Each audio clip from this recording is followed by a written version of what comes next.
வணக்கம். தமிழ் ஃபுட் கார்னரில் இன்றைக்கி லெமன் சாதமும் பச்சை மொச்சை மசாலாவும் பண்ண போகிறோம். ரெண்டுமே சுவை ரொம்ப நல்லாயிருக்கும். இந்த லெமன் சாதத்துக்கு இந்த பச்சை மொச்சை மசாலா ரொம்ப காம்பினேஷனாக இருக்கும் சாப்பிட்றதுக்கு. ரெண்டையுமே லஞ்சாகவும் சாப்பிட்டுக்கலாம், லஞ்ச் பாக்ஸுக்கும் கொடுத்து விட்டுக்கலாம். இப்போ இதை எப்படி பண்ணுறதுன்னு பார்க்கலாம். இது வரைக்கும் நம்ம சேனலை சப்ஸ்கிரைப் பண்ணாதவங்க சப்ஸ்கிரைப் பண்ணிவிட்டு பக்கத்தில் உள்ள பெல் பட்டனையும் கிளிக் பண்ணிக்கோங்க.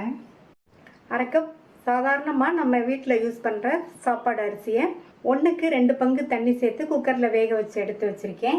அந்த சாதத்தை இந்த அகலமான பாத்திரத்தில் சேர்த்துட்டு அதில் 1 ஸ்பூன் எண்ணெய் சேர்த்து நல்லா கலந்து விட்டுட்டோம்னா சாதம் நல்லா ஆறி உதிராக இருக்கும். ஆறட்டும் சாதம். ஒரு மீடியம் சைஸ் லெமனை 2ஆக கட் பண்ணி வச்சுருக்கேன். லெமன் ஜூஸை இந்த பவுலில் பிழிஞ்சிக்கலாம்.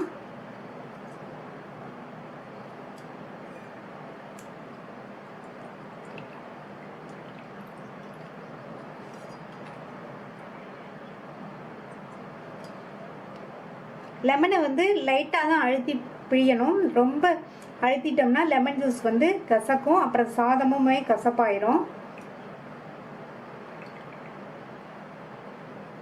இந்த லெமன் ஜூஸோட உப்பு சேர்க்கணும். அரை டீஸ்பூன் உப்பு சேர்க்குறேன்.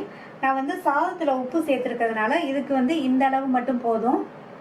இது கூட அரை டீஸ்பூன் மஞ்சள் தூள் சேர்த்துட்டு நல்லா மிக்ஸ் பண்ணி விட்டுக்கணும். இந்த உப்பெல்லாம் கரையிற மாதிரி நல்லா மிக்ஸ் பண்ணி விட்டுக்கணும்.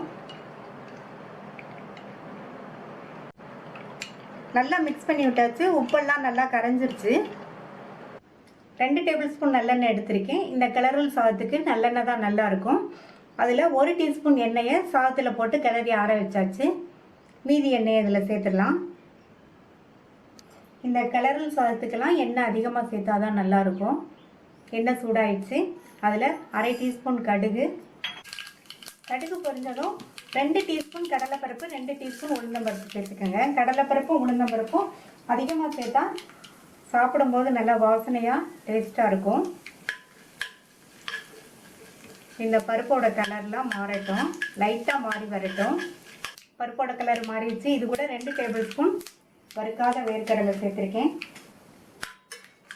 இதையும் நல்லா வறுத்து விட்டுக்கலாம். ஒரு அரை நிமிஷம் போல் வறுத்து விட்டுக்கலாம். வேர்க்கடலை சேர்க்குறதும் இந்த சாதத்துக்கு நல்ல டேஸ்ட் கொடுக்கும். அடுத்து இது கூட ஒரு கீரண பச்சை மிளகாய், 2 கட் பண்ண காஞ்ச மிளகாய்,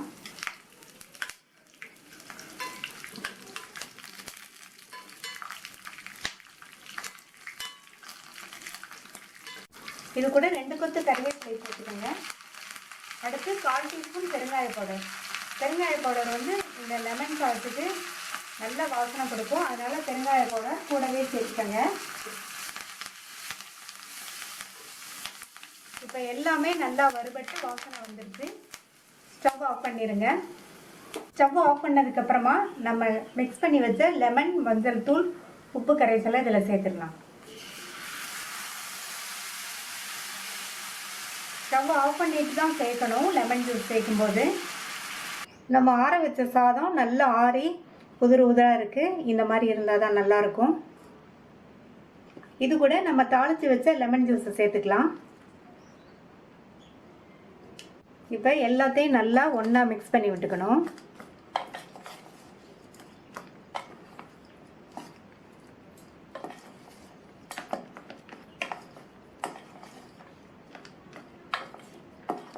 சேர்த்த தாளிப்பு சாதத்தோட எல்லா பக்கமும் நல்லா மிக்ஸ் ஆகிற மாதிரி கலந்து விட்டாச்சு.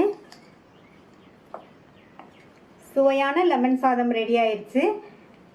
இதை உடனே சாப்பிட்றத விட அரை மணி நேரமோ 3/4 மணி நேரமோ கழித்து சாப்பிட்டோம்னா இந்த லெமன் ஜூஸ் எல்லாம் சாதத்தில் இறங்கி சாப்பிட்றதுக்கு ரொம்ப டேஸ்ட்டாக இருக்கும். அடுத்து இதுக்கு ஒரு பொருத்தமான சைட் டிஷ் பச்சை மொச்சை மசாலா ரெடி பண்ணிடலாம். 1/4 கிலோ பச்சை மொச்சையை இந்த குக்கரில் சேர்த்துட்டு அரை டீஸ்பூன் உப்பு, இந்த மொச்சை முங்குற அளவுக்கு தண்ணி சேர்த்துக்கணும். மூடி போட்டுடலாம். ஸ்டீம் வந்ததுக்கப்புறமா வெயிட் போட்டு மீடியம் ஃப்ளேமில் ஒரு விசில் வேக வச்சுக்கலாம். இந்த மிக்ஸி ஜாரில் 10-12 சின்ன வெங்காயம் தோல் உரிச்சது. சின்ன வெங்காயம் இதுக்கு நல்ல டேஸ்ட் கொடுக்கும். சப்போஸ் இல்லைன்னா நீங்கள் மீடியம் சைஸ் பெரிய வெங்காயத்தை கட் பண்ணி சேர்த்துக்கங்க. 3/4 டீஸ்பூன் சோம்புத்தூள், 1/4 டீஸ்பூன் சீரகத்தூள், 1/4 டீஸ்பூன் மஞ்சள் தூள், 1.5 டீஸ்பூன் தனி மிளகாத்தூள். மிளகாத்தூள் உங்கள் காரத்துக்கு தகுந்தபடி சேர்த்துக்கங்க. 1 டீஸ்பூன் கொத்தமல்லி தூள். இது கூட கொஞ்சமாக தண்ணி சேர்த்து அரைச்சிக்கலாம். அரைக்கும்போது வெங்காயம்லாம் 1-2 அரைப்படுற மாதிரி அரைக்கணும். வெங்காயம் வந்து நைஸாக அரைச்சிடாதீங்க. அரைச்சாச்சு. ரொம்ப நைஸாக அரைச்சிடாமல் இந்த மாதிரி வெங்காயம்லாம் 1-2 அரைப்படுற மாதிரி அரைச்சிக்கணும். மீடியம் ஃப்ளேமில் ஒரு விசில் வந்துருச்சு. மொச்சை 3/4 பங்கு அளவுக்கு வெந்திருக்கு.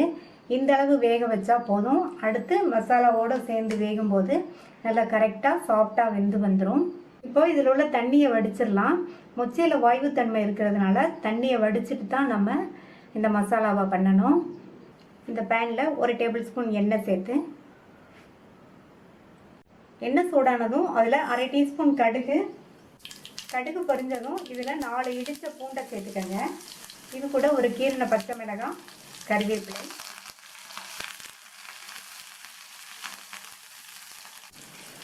பூண்டோட ஃப்ளேவர்லாம் நல்லா எண்ணெயில் இறங்கிடுச்சு. அடுத்து நம்ம அரைச்ச மசாலாவை இதில் சேர்த்துக்கலாம். இந்த மசாலாவுக்கு நம்ம அரைக்கும்போது 3/4 டீஸ்பூன் சோம்புத்தூளும் 1/4 டீஸ்பூன் சீரகத்தூளும் சேர்த்தோம். சப்போஸ் உங்கள்கிட்ட சோம்புத்தூள் சீரகத்தூள் இல்லைன்னா தாளிக்கும் போது 3/4 டீஸ்பூன் சோம்பும் 1/4 டீஸ்பூன் சீரகமும் சேர்த்து தாளிச்சுக்கோங்க. மொச்சை வேக வைக்கும்போது உப்பு சேர்த்தோம். இப்போ இந்த மசாலாவுக்கு மட்டும் தேவையான அளவு உப்பு சேர்த்து நல்லா ஒரு தடவை மிக்ஸ் பண்ணி விட்டுட்டு இதில் கொஞ்சமாக மட்டும் தண்ணி சேர்த்துக்கலாம். 1/4 கப் மட்டும் தண்ணி சேர்த்துக்கலாம். இந்த மசாலாவோட பச்சை வாசனை போய் நல்லா ஓரங்கள்லாம் எண்ணெய் பிரிஞ்சு வரட்டும். மசாலாவோட பச்சை வாசனையெல்லாம் போயிடுச்சு. வேக வச்ச மொச்சையை இதில் சேர்த்துட்டு இதில் மறுபடியும் கொஞ்சம் தண்ணி சேர்த்துக்கலாம். ஒரு 1/4 கப் தண்ணி சேர்த்துருக்கேன்.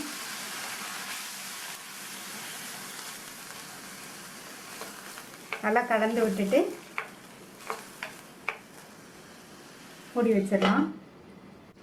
சேர்த்துருக்கிற தண்ணியெல்லாம் வற்றி மொச்சை மசாலாவோடு சேர்ந்து நல்லா சாஃப்டாக வெந்து வரட்டும். சேர்த்த தண்ணியெல்லாம் வற்றிடுச்சு. மொச்சையும் நல்லா மசாலாவோடு சேர்ந்து வெந்து சாஃப்டாக இருக்குது. நம்மளுடைய மொச்சை மசாலா சூப்பராக ரெடி ஆயிடுச்சு.